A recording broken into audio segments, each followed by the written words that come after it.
Sobering study of the signed treaties and charters between Britain and the United States exposes a shocking truth.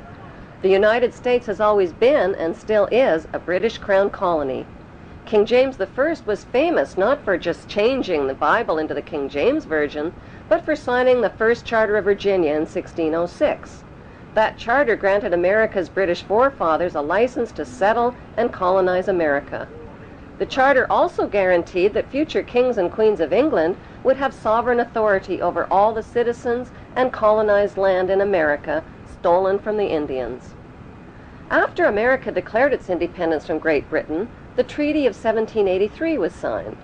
That treaty specifically identifies the King of England as the Prince of the United States and contradicts the belief that America won the War of Independence.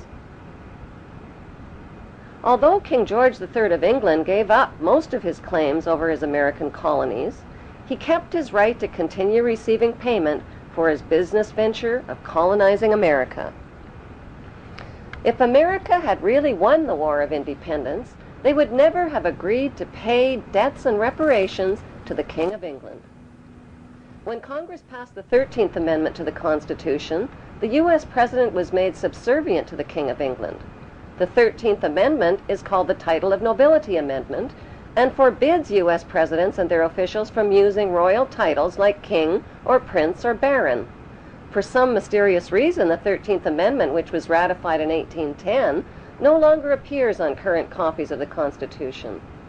America's blood-soaked War of Independence against the British bankrupted America and turned its citizens into permanent debt slaves of the king. In the War of 1812, the British torched and burned to the ground the White House and all U.S. government buildings and destroyed ratification records of the U.S. Constitution. 1 century later, a corrupt U.S. Congress committed the biggest theft in world history. They passed Paul Warburg's Federal Reserve Act in 1913, handing over America's gold and silver reserves and total control of America's economy to the Rothschild banksters. Most Americans still believe that the Fed, or Federal Reserve, is the government. It is not. The Fed is a privately owned banking system whose majority Class A shareholders are the Rothschilds, Warburgs, Kuhn and Loeb, J.P. Morgan, Rockefeller, Israel Seif, and the Lehman Brothers. This private banking cartel is the Fed and is never audited and never pays taxes.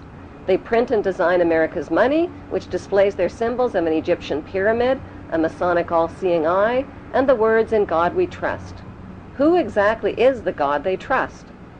They also collect American taxpayers' money through the IRS. Then they loan it back again with interest to pay for roads, bridges, and other public works.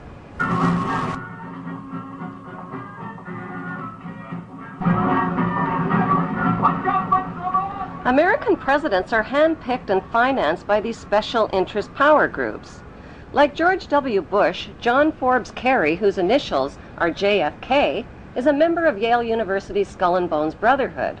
The Forbes part of John Kerry's name identifies his descendancy from Captain Robert Bennett Forbes, who was a drug runner for the Rothschilds' opium drug trade with China in the 1800s. Most U.S. citizens believe that the United States is a country and that the President is the most powerful man on earth. The United States is not a country. It is a corporation, and the President is President of the Corporation of the United States.